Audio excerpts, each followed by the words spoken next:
Fox 10 News alert, political activist and founder of Phoenix-based Turning Point USA, Charlie Kirk, has been shot at an event at the Utah Valley University in Orem, Utah. Right now, details are very limited, but bystanders report seeing Kirk shot right near his neck during a Q&A with students.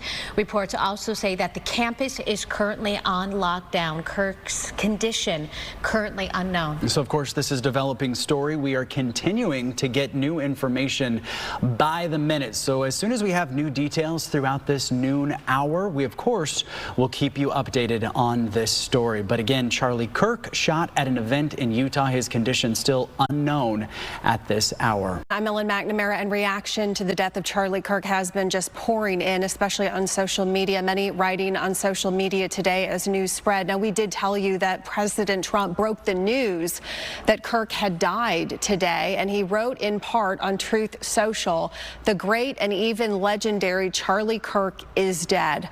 No one understood or had the heart of the young in the United States of America better than Charlie."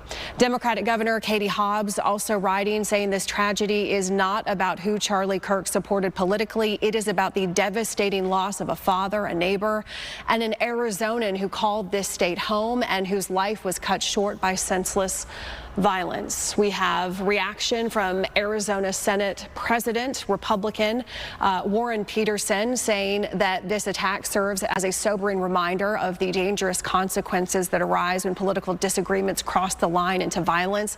And regardless of where you stand on the political spectrum, there is never any justification for silencing someone with a bullet. Former Congresswoman and gun violence survivor Gabby Giffords reacting. Of course, we all know her story. She wrote, "I am horrified to hear that Charlie Kirk was shot at an event in Utah. Democratic societies will always have political disagreements, but we must never allow America to become a country that confronts those disagreements with violence." We also got a statement from Gina Swoboda, the GOP party chair, writing, "Political violence must never be tolerated, excused, or accepted," writing in part there. And Senator Ruben Gallego also kind of echoing some of the sentiments, some of the statements that we've also gotten as well, writing, "This is beyond terrible. Charlie Kirk was a husband, father, and son." We will continue to track reaction to Charlie Kirk's death. Really, it's coming in from around the world, and we, of course, will bring that to you. These statements also up online at fox10phoenix.com. John, back to you. Ellen, thanks. Be sure to stick with Fox 10, both on air and online, continuing coverage of Charlie Kirk's murder in Utah today. We will have much more coverage ahead at 5:30 and at 6 as well. We're back in a moment. Reaction pouring in following the assassination of conservative activist and Valley resident Charlie Kirk. He was shot and killed while speaking at an event on campus in Utah today. The suspect is still at large. Kirk was an activist, author, media personality. He's known for founding Turning Point USA in 2012, the nonprofit based here in downtown Phoenix. It's widely considered the nation's preeminent youth conservative organization. Kirk was 31 years old, married, the father of 2 young children.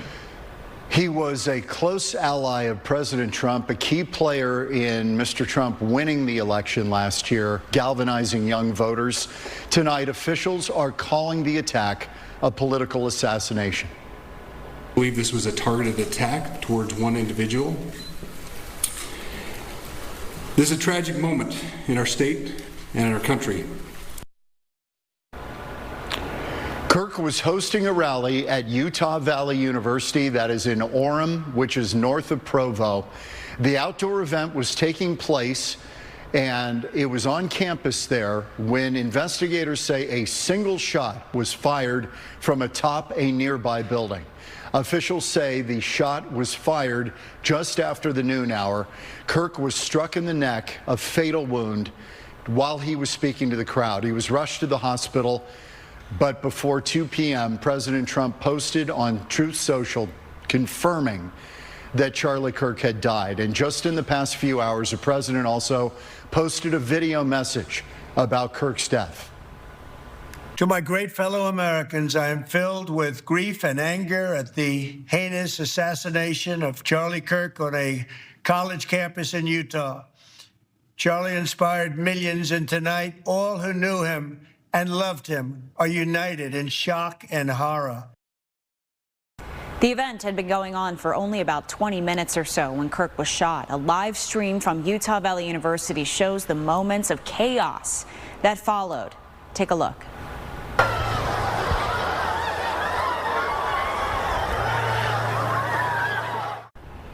This was the first stop on what was supposed to be Kirk's American comeback tour. The university says there were more than 3,000 people there. Utah Valley University police say 6 officers were at that event doing security. Police chief there saying that officers had coordinated with Kirk's personal security team, and there were some plainclothes officers also in the crowd. Students who attended say that they saw no metal detectors, there were no bag checks.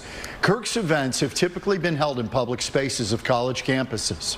Moments following the assassination, law enforcement swarmed the campus, officers moving from building to search for a shooter. U.S. Attorney General Pam Bondi said both FBI and ATF were on the scene, but still the suspect is not in custody tonight. 2 persons of interest were briefly detained and then let go. Now the FBI has created an online form where the public can report information about the shooting. I know there's a lot of questions. This is very much an active case, and this investigation is in its early stages. We are following all the leads and all the evidence. If anyone has any information, please report it to the FBI or local law enforcement. Memorials have been growing all day in multiple spots around the valley. Sky Fox flew over vigils in Gilbert and Scottsdale tonight. And we have full team coverage tonight of the reaction that is pouring in and has been all day. In just moments, we'll hear from Brian Webb tonight, hearing from a witness who was at the rally in Utah. But first, let's check in with our Lindsay Regis, joining us live from Turning Point's downtown headquarters tonight. That has got to be a somber place. Yeah, Don and Christina, it has been a very emotional night out here. Several people filing in and out to pay their respects. Now I want to show you these signs that were put up just a few hours ago, and already flowers, candles, balloons, and flags surround it. Charlie Kirk was a prominent voice to young conservative voters. I first saw his clips on Instagram, and his message and what he was teaching really stood out to me and told me it's okay to be who I am. He meant a lot, not just to me, but to my generation, to the younger generation, to, you know, the younger generation starting to get into politics and starting to vote. Kirk would hold discussions on college campuses, taking questions from everyone, no matter their political views. Obviously, you can tell that he was killed for it. So the fact that he spoke up when others don't feel like they can, so this is the way of silencing that voice, and it's just not right. He took everyone's opinions. Charlie's message was all about faith and belief and patriotism. On Wednesday, he was shot while speaking to a large audience at Utah Valley University. His death was announced shortly after, shocking a large community who supported him. He has 2 kids. He has a family, he has a wife. And it's hard because he was the best person outspoken for youth activism. Just broken, heartbroken, in shock, disbelief. I just couldn't imagine that actually happening in this world now. It's really hard. It's not something you imagine you're going to deal with on any given day, no matter who it is. I was in shock initially. I couldn't believe what had happened. I wanted to know if he was okay. Turning Point USA posted a statement on X that reads in part, "It is with a heavy heart that we confirm that Charles James Kirk has been murdered by a gunshot that took place during Turning Point USA's The American Comeback Tour campus event at Utah Valley University on September 10th, 2025. We ask that everyone keep his family and loved ones in your prayers." For anyone who plans to come by, just to let you know, the street has been blocked off by police, but you can park at the end of the street and walk over. One of them was the high school chapter president of Turning Point USA and met Kirk several times. The other one went to go meet Charlie Kirk today for the very first time and was just a few feet away when Kirk was killed. Honestly, my first impression was someone has thrown a firecracker or played a joke to disrupt the event. Michael is a college student in Utah and went to today's event to ask Charlie Kirk a question on faith. Then he heard a single gunshot standing only 10 feet away. People were anticipating a second gunshot and were hesitant to move until there was a second shot. But after 20-30 seconds went by without a second gunshot, people kind of bolted for the exits. Aside from politics, you have a family man, and you have a man who has 2 children and a wife, so it's shocking. I mean, I think it's definitely just a shock for the whole country and for the whole world. Jaden is the former Turning Point chapter president at Cactus Shadows High School here in the Valley, drawn to the movement for more than politics, but also faith and light. There was always a light about him, just like an ease when you talked to him. He just seemed like he genuinely cared, and he genuinely just loved on people. Both young men were drawn to Charlie Kirk, the man and the message, but are now left with the emotional scars that political violence has touched their lives too. It's finally me. Like, I am finally experiencing I'm a victim of gun violence in a way. The thing that brings me comfort the most is that I know that he was an avid follower of Christ. I know that his walk with God was he seemed like he had a very strong relationship with God. So I am very comfortable with the fact that if he has passed on to the next life, that he will be just fine. Turning Point chapters across the country boast some 250,000 students, including here at ASU. And Kirk's Get Out the Vote campaign in 2024 is credited with helping Donald Trump win the election. Live at ASU, I'm Brian Webb, Fox 10 News. Brian, thanks. Tonight, reaction from Arizona political leaders on the death of Charlie Kirk. Governor Katie Hobbs said, quote, "I'm saddened for Charlie's family, friends, and Arizonans as they mourn his loss, and I'm saddened for our country as our politics have descended into horrific violence. This tragedy is not about who Charlie Kirk supported politically. It's about the devastating loss of a father, a neighbor, and an Arizonan who called this state home and whose life was cut short by senseless violence," end quote. Congressman Abe Hamadeh, Republican, releasing a statement today saying in part Charlie Kirk was a force to be reckoned with. He was a happy warrior for the conservative cause. He was martyred doing what he did best, talking to young people and sharing ideas. He went on to urge everyone to pray for his family. Meantime, former Arizona Congresswoman Gabby Giffords, a survivor of political violence, said, quote, "The murder of Charlie Kirk breaks my heart. My deepest sympathies are with his wife, 2 young children, and friends. Attacks against political or ideological opponents are cowardly and un-American and must be universally condemned." Air Force 2 landed at Sky Harbor Airport tonight just before 5 o'clock. Vice President JD Vance escorting Charlie Kirk's casket back to the Valley along with his family. This is where he lived with his wife and 2 children in the Phoenix area. There's also, it's home to the national headquarters of Turning Point, his nonprofit Turning Point USA. A large group of supporters and mourners gathered in the Valley today, showing their support for the Kirk family. Leaving from Sky Harbor, a white hearse carrying Kirk's casket to Hanson Mortuary off 7th Street and Northern, escorted by law enforcement. President Trump saying that he expects that funeral to happen next weekend here in the Valley, and he will attend. Are you going to go to Charlie Kirk's funeral, sir? I will be. You will. Do you know when that will be? I believe it's in Arizona, and they've asked me to go, and I think I have an obligation to do. Do you know when that will be? I'm hearing I hear next weekend. Whenever it is, I'll be going. I'm hearing next weekend. Charlie Kirk was instrumental in Donald Trump's election in 2024. Fox 10 was at Sky Harbor tonight live as Air Force 2 landed in Phoenix this evening. And Vice President JD Vance was there, as well as the Second Lady and Kirk's wife, Erika.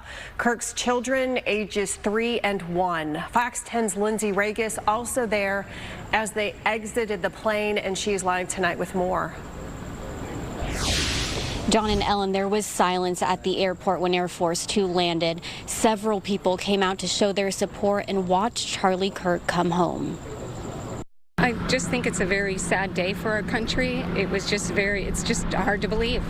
hard to believe. It has been a horrific 24 hours. As Air Force 2 touched down in Phoenix, phones were raised high to capture the moment. To show respects and pay tribute. Charlie Kirk's wife, Erika, was seen walking off the plane holding hands with Second Lady Usha Vance. Vice President JD Vance followed right behind them. Shortly after, Charlie Kirk's casket was carried out of Air Force 2. It's very emotional. I mean, it hit everyone very hard that I knew that what happened, and it's just very sad. It's a tragedy for this country, as he was a leader and one who was not afraid to speak out about issues that were important to conservatives. You don't even have to be a supporter of him, right? Regardless of how you feel about him, he doesn't deserve what happened, and I think it's sad that now in the future people are going to be concerned on, hey, can I speak my mind without something bad happening, right?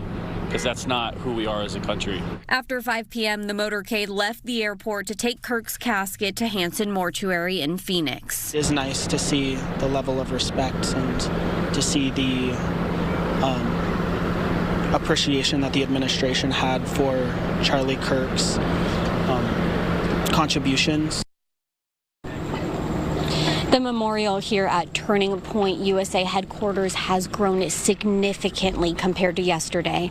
Many people still filtering in to pay their respects. Now, last night I was able to show you the sign they put up for Kirk. Now, it's so crowded that it's a little difficult to see, but my photographer is going up there now. There's also another sign over to our left. There you can see just the amount of flowers and candles that have grown since yesterday. Reporting live at Turning Point USA headquarters, Lindsay Regis, Fox 10 News. We're here with Fox Lindsay, thanks. Stick with Fox 10 for continuing coverage of the assassination of Charlie Kirk, along with the search for his killer. Well, the shooting in Utah is another example of the challenges of protecting public figures, especially at large outdoor events. Fox 10 investigator Justin Lum spoke with security experts today on the dangers involved. We're going to be here for a couple hours. An estimated 3,000 people at Utah Valley University cheering for Charlie Kirk, conservative activist and controversial speaker. Katie Smith, a student at UVU, met up with her mom on campus for the American Comeback Tour event and witnessed the moment Kirk was fatally shot in the neck. All I could see is him just going limp. Like, I saw the life leave him in that instant, and I knew he was gone. Panic came over Alicia Smith as she went to the ground covering Katie. I'm down there, protecting my child as best as I can. I looked up and there was a uniformed officer right there by us who told us to stay down, like, don't get up yet, stay down. And then he told us, he's like, okay, go this way. And he pointed to where the doors were to get back into the building. UVU police say there were 6 police officers working the event. The Smiths had tickets, but say no one had to be screened by security. You didn't have to scan a ticket or anything. You just basically walked into it and just sat down and watched. Officials say the shooter fired the lone gunshot from the top of the Losey Center, less than 200 yards away from where Kirk was sitting with his own security around him. Katie tells me all the campus buildings are connected and accessible from the inside. There's such easy access, like, everywhere. Like, to the roofs, there's such easy access at UVU. What is being exposed is that how hard it is to secure an outdoor event. Frank Boudreau Jr. is the former special agent in charge of the U.S. Secret Service Phoenix Field Office, protecting 5 presidents during his career. He says staffing of 6 officers for 3,000 attendees is not sufficient, and the shooter's access to high ground made everyone vulnerable. The students that were there and the attendees are very fortunate that only one shot was taken, and it's unfortunate that this happened, but this just shows you the risk that you're putting the public in when you have an event that's outside and you don't have the high ground covered and you don't have adequate security in place. Events of that scale require massive effort and coordination to truly have airtight security. Trevor Posnikoff with Kinsaker Security Group specializes in executive protection and is retired law enforcement. He says Kirk's assassination will change how security is assessed for future high-profile events surrounding influential figures. And I think you'll see something similar here with large-scale events, and not just political people in the public eye, high net worth individuals. I think the level of security will only escalate. Meanwhile, Alicia is on edge. I'm a little concerned to send my child back. I'm a little on edge for how they run security. I'm Fox 10 investigator Justin. We now turn this morning to a big development in the assassination of conservative activist Charlie Kirk. Authorities say that the suspect has been arrested and is now in custody. Officials say he is 22-year-old Tyler Robinson from Utah. This is the first look at his mugshot this morning. During a press conference earlier, the FBI revealed Robinson's own father identified him from photos and called a youth pastor for help. We're told that the pastor then contacted the U.S. Marshal's office, who took the suspect into custody last night. On the evening of September 11th, a family member of Tyler Robinson reached out to a family friend who contacted the Washington County Sheriff's Office with information that Robinson had confessed to them or implied that he had committed the incident. In less than 36 hours, 33 to be precise, thanks to the full weight of the federal government and leading out with the partners here in the state of Utah and Governor Cox, the suspect was apprehended in a historic time period. Officials go on to say a family member told investigators that the suspect spoke negatively about Charlie Kirk before the shooting happened. Kirk was killed Wednesday by a single shot in what police say was a targeted attack. Authorities recovered a high-powered bolt-action rifle near the scene of the shooting and had said that the shooter jumped off of a roof and then vanished into the nearby woods. Afterwards, Kirk had been speaking at a debate hosted by Turning Point USA at Utah Valley University. At the time of the shooting, he was taken to a local hospital and was pronounced dead hours later. Today's developments come just a day after Vice President JD Vance and his wife escorted Charlie Kirk's body back here to the Valley. Kirk's wife, Erika, there you see her walking down those steps, also on that flight. They landed at Sky Harbor Airport around 6 p.m. yesterday. A big crowd gathered as well to watch as Charlie Kirk's body returned home to the Valley. There was silence when Air Force Two landed. Charlie Kirk's wife, Erika, was seen walking off the plane as well as you just saw her moments ago, holding hands with Second Lady Usha Vance. Vice President JD Vance followed right behind them, and then shortly after, Charlie Kirk's casket was carried out of Air Force Two. Supporters and fans of Kirk say they are still stunned by the loss.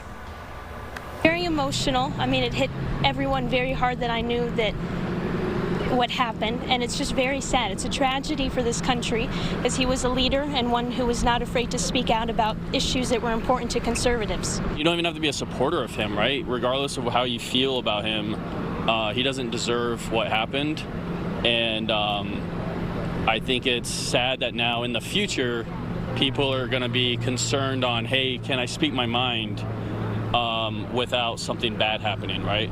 Because that's not who we are as a country.